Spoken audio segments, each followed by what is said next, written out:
Shalom guys. Pernah nggak sih waktu masuk gereja kamu langsung merasa tenang, kayak ada sesuatu yang besar di sini? Bukan cuma soal bangunannya, tapi juga seni sama simbol-simbol liturgi yang bikin kita kagum dan lebih dekat sama Tuhan. Penasaran? Yuk kita telusuri.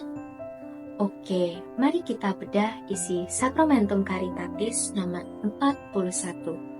Unsur penting seni sakral adalah arsitektur gereja yang harus menonjolkan kesatuan perlengkapan tempat suci seperti altar, salib, tabernakel, mimbar, dan kursi selebran.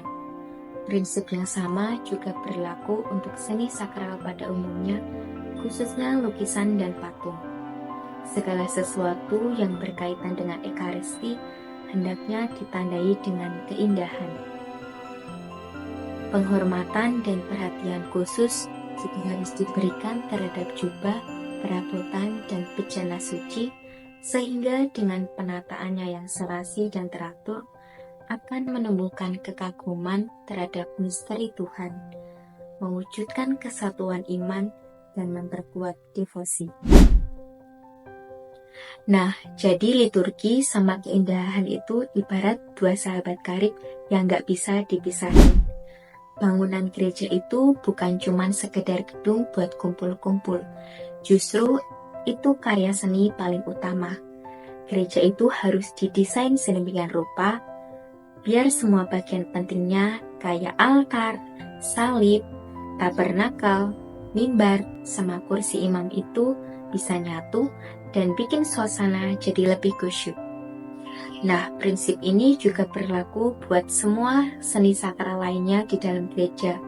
Misalnya itu lukisan sama patung. Nah, patung-patung orang kudus mengingatkan kalau kita itu nggak sendirian, tapi ada teman di surga yang selalu mendoakan.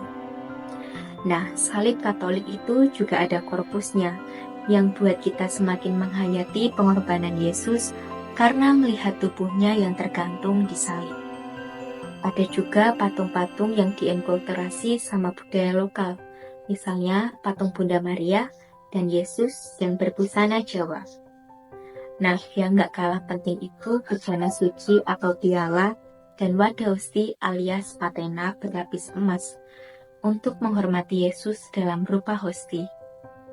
Terus pakaian liturgi itu juga perlu diperhatiin, misalnya kasula yang dipakai Romo. Kamu pernah lihat Romo pakai kasula warna ungu, merah, hijau, putih, bahkan pink? Nah, itu bukan fashion ya guys, tapi emang disesuaikan sama kalender liturgi. Nah, kenapa ya harus indah-indah gini? Ada yang tahu? Oke, ternyata ada alisan mulia di balik semua ini. Penataan yang rapi, harmonis, dan indah punya efek spiritual yang dalam banget. Pertama, bikin kita jadi kagum sama hormat akan misteri yang lagi kita rayain.